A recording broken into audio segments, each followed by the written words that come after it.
Starting with your boy Chris Rock. So he dropped his first Netflix special, Tambourine, which he signed a deal back in October of 2016, a $40 million two special deal to drop on Netflix. And, dropped on Valentine's Day. What did you think of Tambourine? It covered a broad range of topics.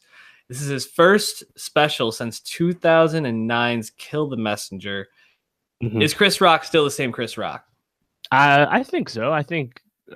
Yeah, he's 10 years older. He's very famous. I think is he not the biggest modern comedian alongside Kevin Hart? Probably, or close to it. Probably, yeah. Yeah.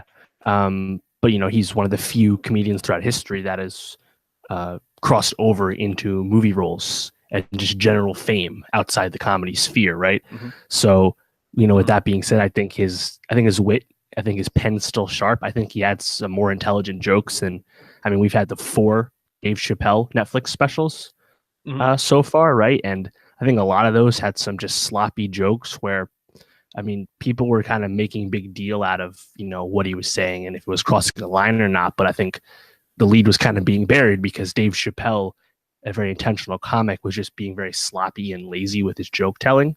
Well, I don't think Chris Rock really did that. I think everything was pretty tight, pretty good. And I think he has some of the greatest specials ever. I think he's got like 5 or 6 official ones or whatever. But I thought it was really good. Yeah, just to speak to your point about his specials, I think 1999's Bring the Pain is probably the one that I recall, where he's wearing like the all black with the black leather jacket over it. Yeah. That one just kills me every time I watch it. But yeah, Chris Rock, it's interesting. I thought the first half of this was a lot funnier and a lot sharper than the second half, which is the reason it's interesting is the second half was more aimed towards himself and being deprecating towards, or at least dissecting the whole incident with his marriage falling apart pretty publicly.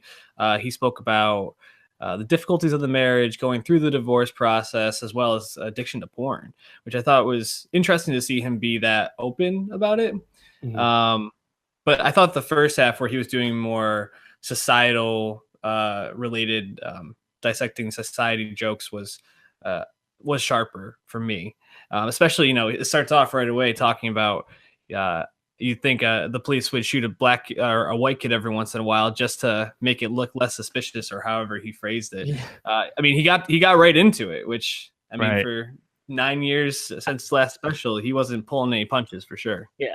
Oh, and I saw some people like getting all mad and offended, like, "Oh, I used to like Chris Rock." I was like, "Come on, you're the same people that were to Chris Rock."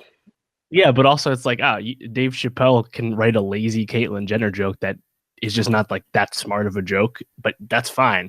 But because we just had a shooting, suddenly the shooting jokes are no good. It's like, I don't know, like, only Anthony Jeselnik can get that fucked up? Like, I don't get it. Yeah, I thought and like I said, I thought when he was talking about those, it was probably his best stuff. The police shootings, the racism, bullying. He talked about Trump. I don't know. It's interesting because I don't expect him to come out with the second special for a while, which for Netflix, they could have dropped both at once, like kind of like they did with Chappelle. Obviously, this is a much bigger deal for them. $40 million investment is a huge investment for them.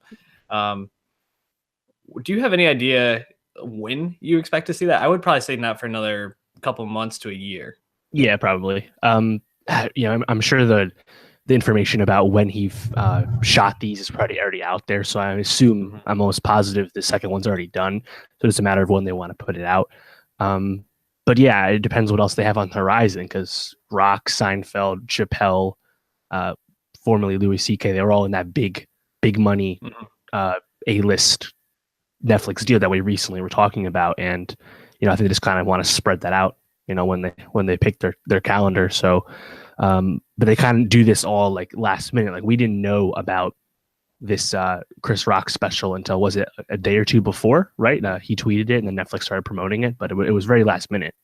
Yeah, I think it was Monday that he tweeted that out. So it'll probably be a while before we see a second one, especially this one was, I think, based around a tour he was doing. Mm-hmm. It was directed by Bo Burnham, which is interesting. I was reading just some people's reviews, and they actually were talking about the way that he decided to show some of the shots when he was talking about his own personal life. Which I'd never really thought about how you shoot a comedy show and how that impacts the way I take it in. So definitely something to be just, I think, aware of moving forward.